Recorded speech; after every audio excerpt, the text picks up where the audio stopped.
Cute size, pyong pyong. Nag-try kaming maglakad ng mga friends ko. Papunta sa Garden 5 sa Munjongdong. Tapos nakakita kami ng ng mga hula hoop. Ayan, 3. Kung sino pa yung pinakamaliit, sa kanya pa yung pinakamabigat, tapos pinakamalaki. Wala lang, ang kulit lang namin dyan. Para kaming mga mga batang nag-uundong. Ay, ako lang pala yung parang bata kasi maliit. Pero malaki yung boses. Ang ganda siguro dito nung maraming cherry blossom. Mga bulaklak ay ngayon naglalaglagan na.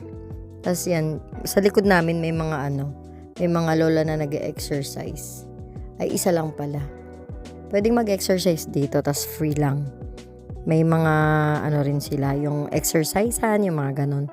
Tapos ang haba ng nilakad namin siguro 50 minutes papunta, tapos 50 minutes pa uwi. Yun. Tapos may makulit dito. Sabi niya, mag-contest daw kami, hindi daw siya titigil. Sige, maliit pa yung mo ha. Tawan-tawa lang ako dyan. Tapos nakita ko dito, sobrang payat ko na pala. Hindi, baka nakaitim lang ako. Outfit check. Thank you from Dolly Cho FB Shop. O, diba? Makakamura ka na, may outfit ka pa. Habang nag-exercise kami dyan, pinag-uusapan nila paano pumayat. Ayun, napag-usapan nila na dapat daw may disiplina sa pagkain.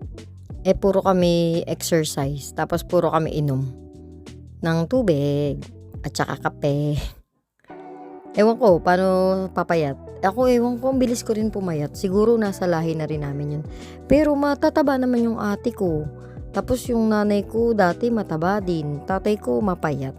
Siguro sa lahi lang din yun talaga. Tsaka mabilis yung metabolism ko. Tsaka gusto ko lagi akong galaw ng galaw.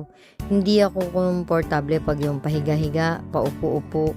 Pag nanonood nga ng TV, ang dami ko pa din ginagawa. Yung alam mo yun, parang kitik-kiting hindi ka mapakali. Ganon, dami-dami kong gustong gawin sa buhay, sa bahay, ganon. Tapos yung mga anak ko pag naglalaro, syempre takbuhan dito, takbuhan dyan. Yan lang, cute size, bye!